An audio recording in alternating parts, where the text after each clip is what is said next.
돈을 위해 중공의 모든 것을 넘긴 애플. 우리나라에서 유난히 갑질을 해대는 애플을 사용하고 있는 사람들 반성해야 한다.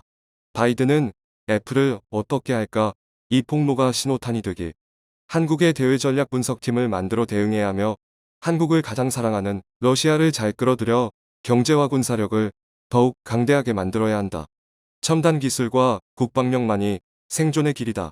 안녕하세요. 삼성을 불매하며 애플 스마트폰을 사들였던 중국의 놀라운 비밀이 밝혀져 충격을 주고 있습니다. 삼성전자의 중국 시장 점유율은 2013년만 해도 20%에 달성한 적이 있습니다. 하지만 2016년 사드 사태로 불매 운동이 일어나면서 판매량은 곤두박질을 쳤고 최근에는 중국 내에서 0%대 점유율을 이어오고 있는 상황입니다.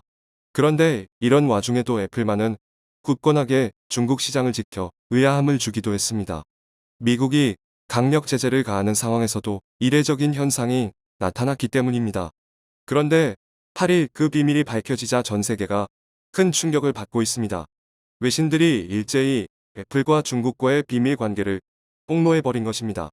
2016년 팀국 최고 경영자는 중국 관리들과 2,750억 달러 규모의 비밀 계약을 체결한 것으로 나타났습니다. 한국 돈으로 따지면 5년간 324조 원을 투자하겠다는 엄청난 내용이었습니다.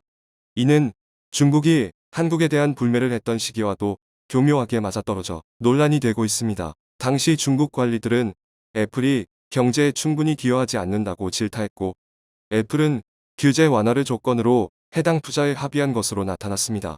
기술 개발 투자를 약속하는 동시에 중국 부품을 더 많이 사용하겠다고 한 것입니다. 그리고 중국 스마트폰의 자립도를 높여주는 인재 양성에 관한 내용도 있었습니다. 이런 조건으로 애플은 결제 서비스인 애플페이, 클라우드 서비스인 아이클라우드, 앱 장터인 앱스토어에 대한 제재를 면제받은 것으로 나타났습니다. 이는 애플의 내부 문서 및 관계자들의 인터뷰를 통해 확인된 사항입니다.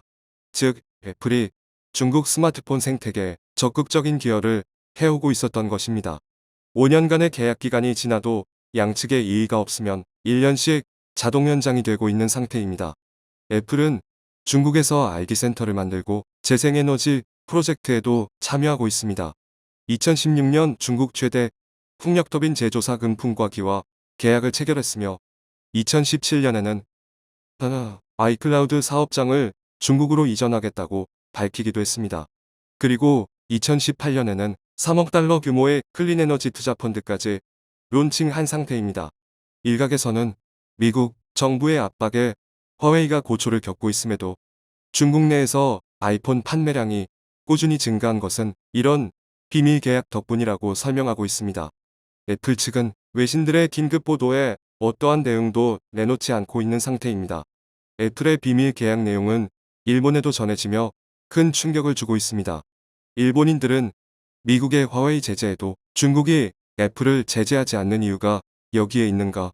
만일 이것이 사실이라면 미국 정부는 애플에게 죄를 물어야 한다.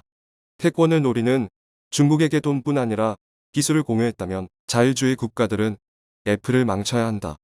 영혼을 파니까 중국이 커진다. 중국을 괴물로 만든 것은 이런 서방 국가와 대기업이다. 이렇게 분노를 표하고 있는 것을 볼 수 있습니다. 그런데 일본이 또 한 번 충격을 받은 것은 애플의 자체 지도 서비스 애플 맵스 데이터도 중국 정부 입맛대로 조작을 허용했기 때문입니다. 애플은 중국과 일본이 소유권을 주장하는 센카쿠엘도에 대해서 중국 편을 들어주고 있습니다. 중국 내에서 센카쿠엘도 지도를 축소해도 보이게끔 조작했던 것입니다.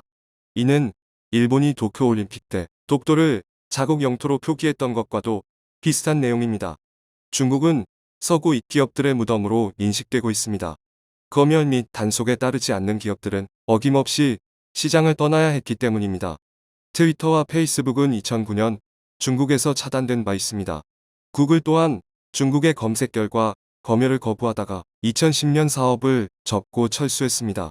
아마존 웹 서비스는 중국의 규제에 2017년 일부 자산을 매각했고 최근에는 중국 내 유일한 서구권 소셜미디어인 링크드인이 사업 종료 선언을 한 상태입니다. 2014년 중국에 진출한 링크드인은 5천만 명 이상의 사용자를 확보하고 있었습니다.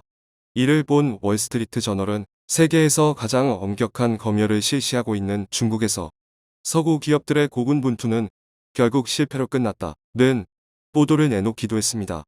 7일 프랑스 파리에 본부를 두고 있는 국경 없는 기자회는 중국 저널리즘의 거대한 후퇴라는 옅은 두 쪽 분량의 보고서를 발표한 바 있습니다. 중국에서 기자증을 발급받으려면 시진핑 사상을 테스트하는 앱을 설치해야 하는데 이 앱은 개인정보를 무단으로 수집할 수 있는 기능이 있습니다. 중국 당국이 금지한 주제를 보도하려면 수년간은 감옥 생활을 감수해야 하는 것입니다. 중국 감옥은 위생과는 거리가 멀고 특히 악명이 높기로도 유명합니다. 외국 특파원 중 중국 당국의 심기를 건드렸다 하여 지난해 비자갱신을 거부당한 이도 18명이나 됐습니다.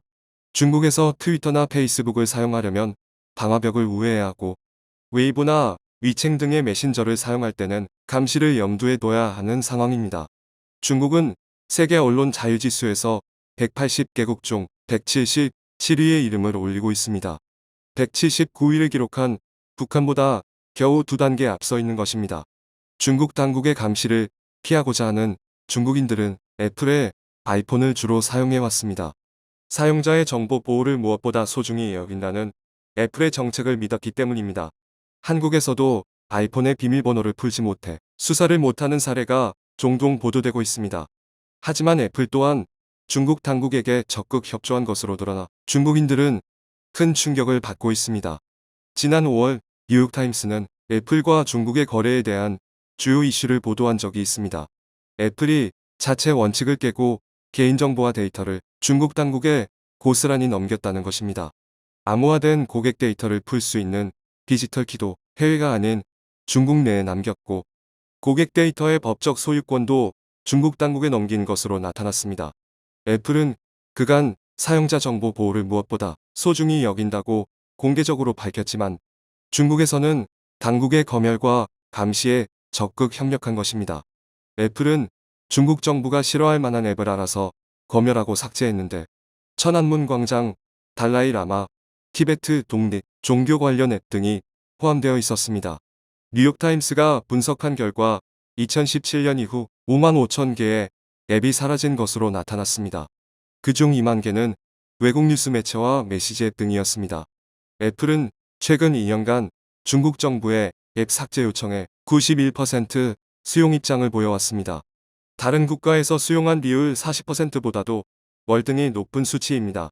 중국 당국이 아이클라우드에 수집된 고객 데이터를 마음대로 접근하도록 했고 이용자의 이메일과 사진, 연락처, 위치 정보 등도 볼 수 있게 했습니다. 이를 바탕으로 애플이 중국에서 승승장구했던 것입니다.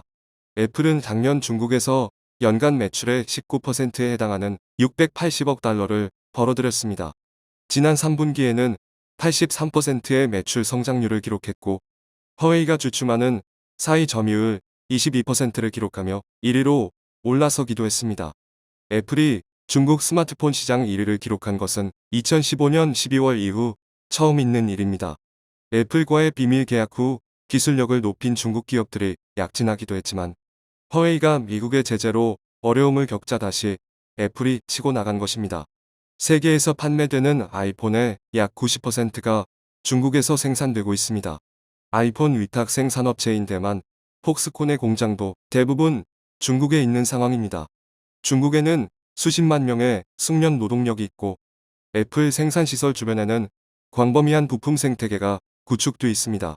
조립은 대만 업체가 한다 해도 부품 상당수는 중국 업체가 맡고 있는 것입니다. 애플은 올해 처음으로 중국 본토 기업에게 프리미엄급 아이폰 조립을 맡기기도 했습니다.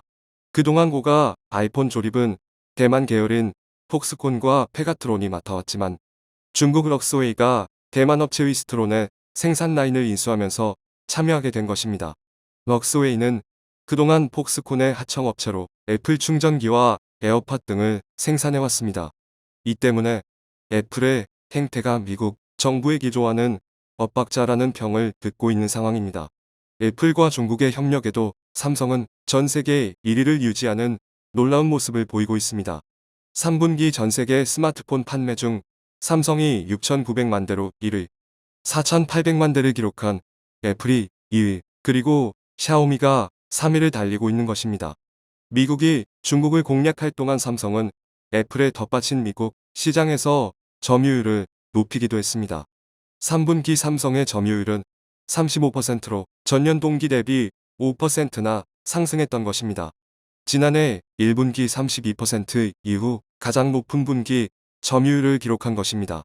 반면 애플은 2분기 53% 점유율에서 47%로 내려앉은 상태입니다. 미국에서 판매되는 삼성폰 중 폴더블 비중이 작년 0.6%에서 올해 12%로 급증한 것도 이유입니다. 삼성의 올해 폴더블 폰 출하량은 약 800만 대로 점유율 88%를 기록하고 있습니다. 2023년까지 3천만 대로 성장할 것으로 관측되는데 애플은 이때나 돼야 출시를 계획하고 있는 상황입니다. 삼성전자는 폴더블 폰으로 국내 스마트폰 시장의 성장을 이끌었습니다. 3분기 점유율 85%로 LG의 빈자리 대부분을 차지한 것입니다. 반면 국내 시장에서 애플의 점유율은 5% 하락해 12%로 밀린 것을 볼 수 있습니다. 애플의 내년 스마트폰 출하 목표를 3억 대로 설정했는데 삼성은 올해보다 25% 높여 3억 3천만 이상으로 잡고 있습니다. 삼성은 3분기 웨어러블 시장에서도 애플을 바짝 추격하고 있습니다. 갤럭시 워치4를 앞세워 애플과의 격차가 24%에서 19%로 좁혀진 것입니다. 갤럭시 워치사는 정식 공개 전부터 뜨거운 관심을 받아왔습니다. 김연경 선수가 도쿄올림픽 참가를 위해 출국할 당시 먼저 착용했기 때문입니다. 갤럭시 워치4의 출하량은 60% 이상이 북미와 유럽 등에서 판매되고 있습니다. 애플이 비밀 계약으로 중국과 합심한다 해도 한국은 강력한 기술 개발로 이겨낼 것입니다. 좋아요와 구독 알림 설정은 컨텐츠 제작에 큰 힘이 됩니다. 청중의 일부 의견.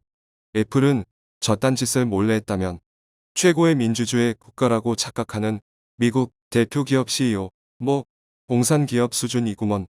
그래, 좀 이상하긴 했음. 미국과 심한 패권 다툼 때 미국 기업을 제재하지 않은 중 정부가 이상하긴 했음. 애플 극도로 혐오했던 내가 자랑스러워지는군. 크크. 개역겨운 저런 외기업 기업 제품은 영구히 절대 안 쓴다. 삼성은 제발 중국에 무릎 꿇지 말자 제발. 이건 민주주의에 대한 애플의 배신 행위네. 미국도 이걸 알면서도 봐준 거 아닌가? 인텔도 중국 컴퓨터에 그대로 공급하고 있는데 반도체고 뭐고 제재 운운하면서 미국은 다른 나라에 공급하는 건 맞고선 지들은 공급하고 하하. 저 정도면 기업 활동을 넘어서 그냥 스파이 짓을 한 거나 마찬가지네. 저런데도 감성 거리면서 썩은 사과를 숭배하는 애플빠들 대단하다. 시청해주셔서 감사합니다.